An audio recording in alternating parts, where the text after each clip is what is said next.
Halo guys, balik lagi channel gua. Sesuai janji gua, kali ini gua masih bersama Delik Pratama Siwi. Delik Pratama Siwi. Dia adalah seorang pengusaha lobster. Dan kali ini kita akan tanya-tanya nih tentang lobster.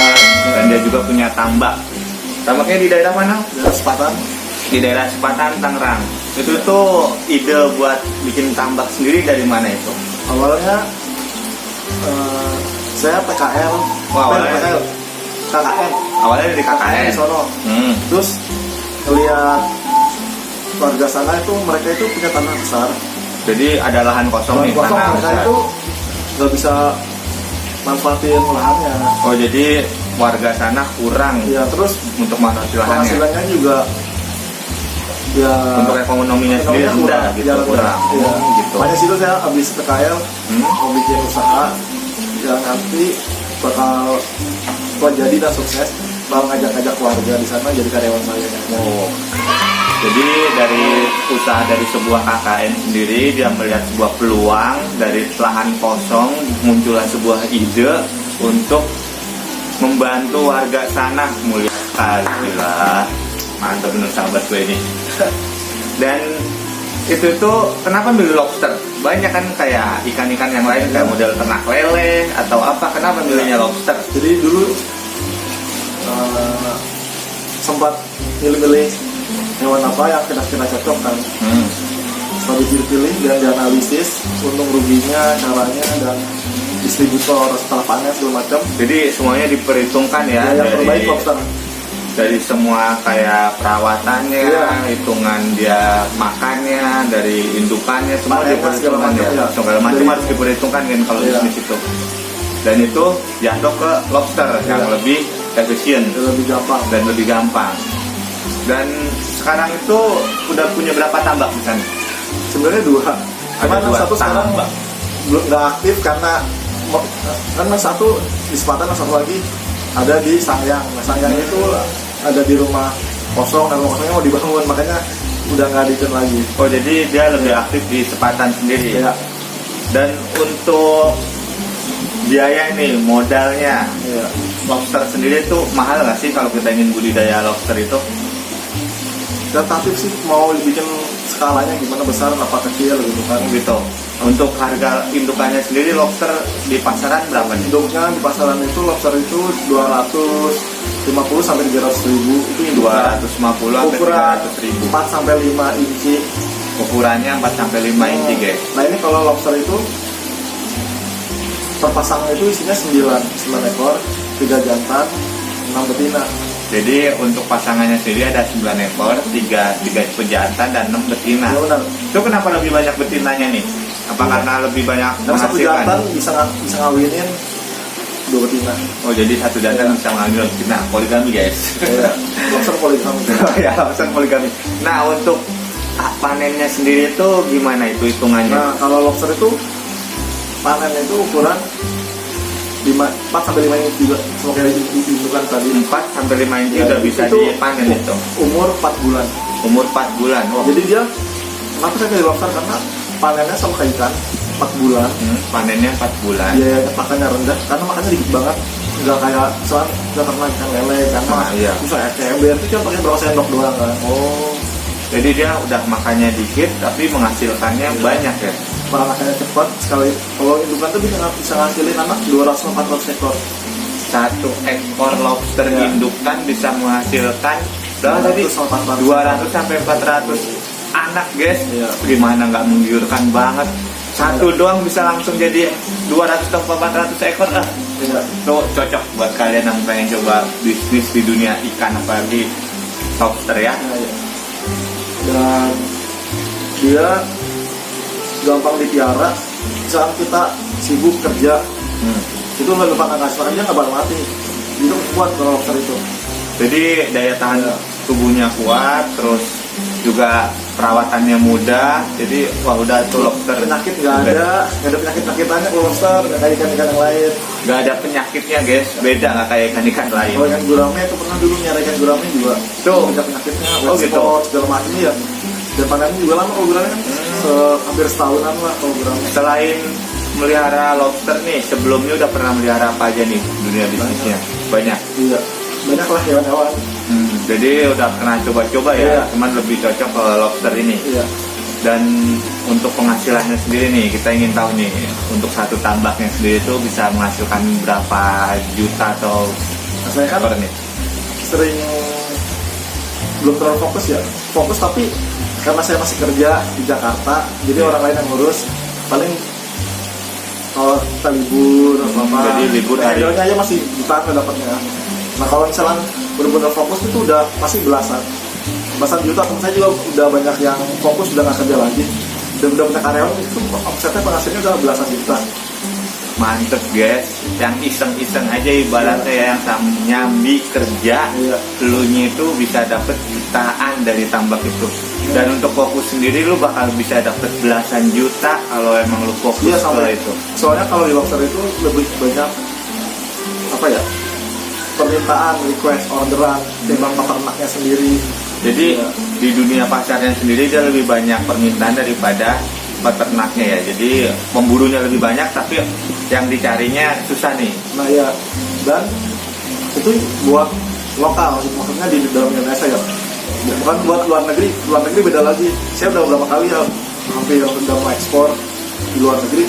Nah itu di luar negeri itu sekali minta buat bulan itu minim 2 ton. Itu cuma satu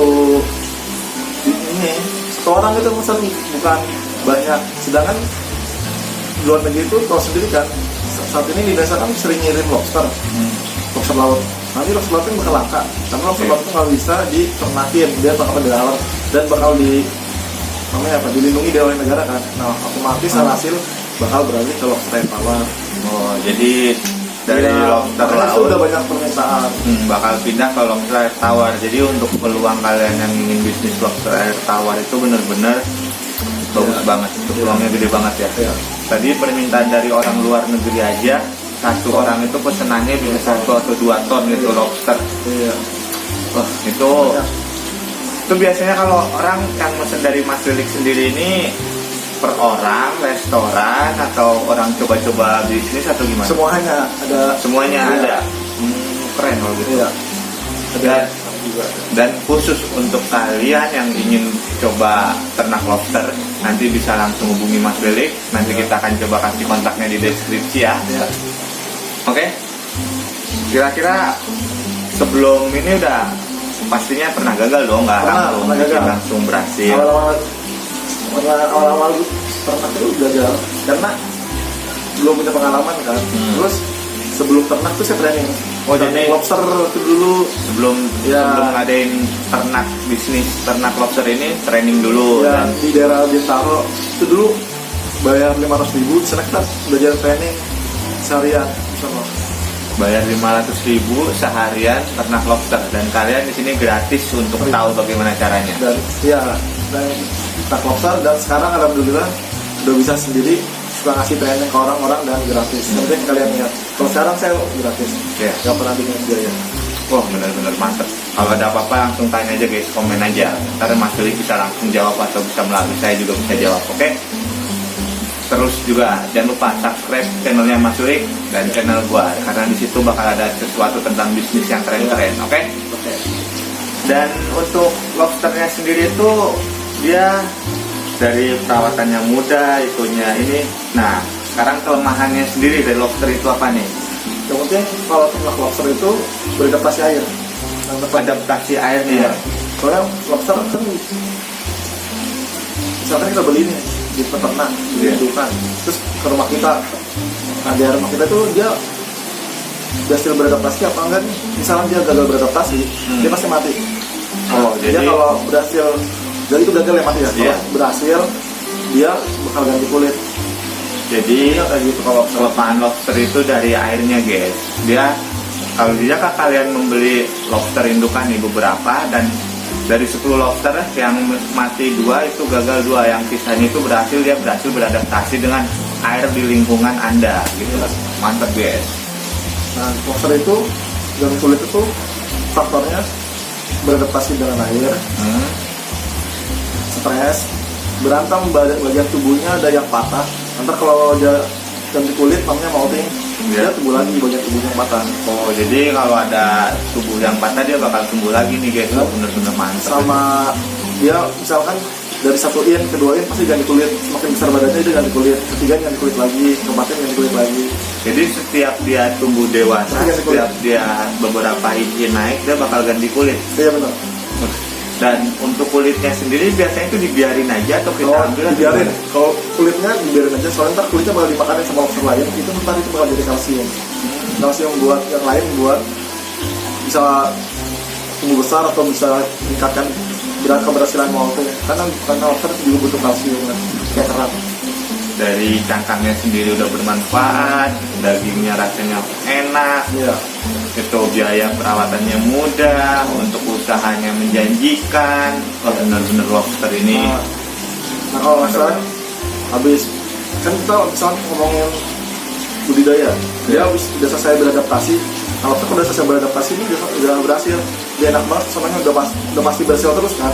Kemungkinannya misalnya berhasil tinggi. Nah, tapi misalnya beranak, udah punya anak. Nah, anaknya ini udah otomatis adaptasi. Jadi lo harus adaptasi. Adaptasi ulang nggak Nggak usah. usah, dia Jadi, udah otomatis beradaptasi sama rumah.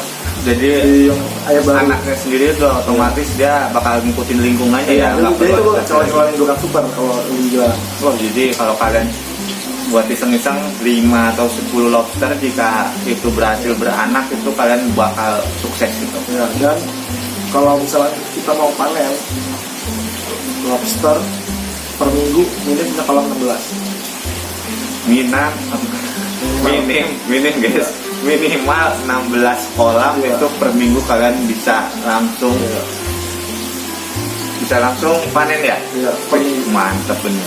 Jadi minggu pertama panen, Ya. minggu kedua nih kolam sebelahnya, kolam nomor 2, yang nomor 1 diisi lagi, Oh, jadi kolam 3, nomor 2 diisi lagi. Dan itu udah jatuhnya to be continue gitu Iya, ya. Jadi bisa. kolam pertama panen, ntar minggu kedua kolam kedua, minggu ketiga kolam Iya. ketiga. Jadi dia akan terus bergilir guys. Oh, bener. Itu bener-bener kayak rantai makanan yang nggak bisa putus itu. Wah, iya, udah enak banget. enak banget. Cukup 16 kolam aja. Tapi Iya. untuk yang mau coba-coba bisa langsung beri Ini indukannya.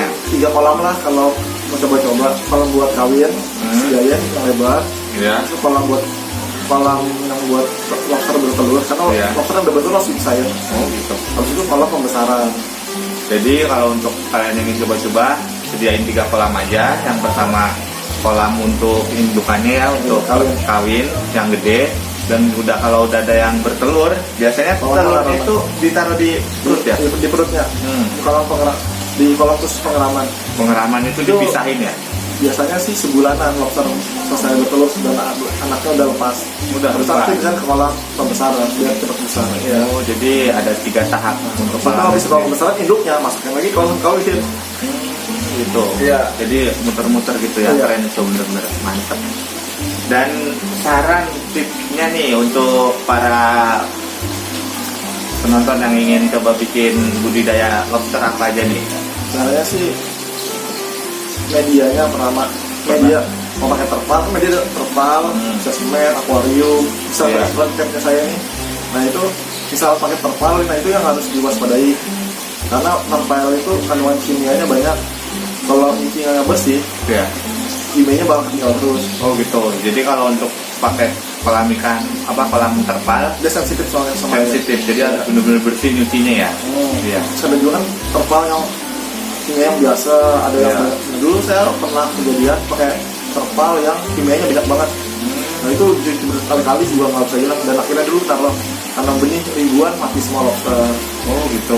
Ya, Jadi itu kolam itu besar. pengaruh banget ya untuk terpal. Terus taruh ikan juga mati juga, nggak bisa dihituin. Jadi emang Ya, harus milih-milih juga tempatnya. Milih ya. Dan Tempatnya bagus apa enggak? itu tadi untuk kolamnya sendiri bisa pakai terpal, semen atau yang di kolam Iya. kolam yang tadi Yang di 2 luar. lantai itu yang di luar. Itu dari 3 itu bagusan yang mana nih? Semen, terpal atau dari keramik itu?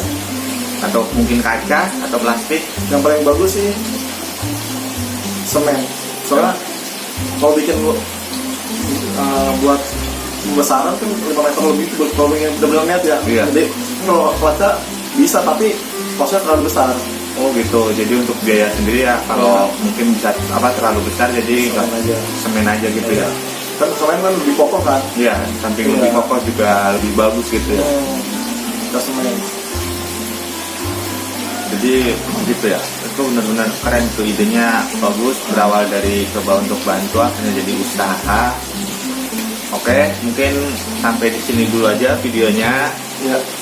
Oke, Mas Lirik, terima kasih atas waktunya, terima kasih untuk ilmunya, semuanya jadi tahu tentang bisnis, tentang usaha, niatnya dari membantu, jadi mendapatkan hasil ya nggak?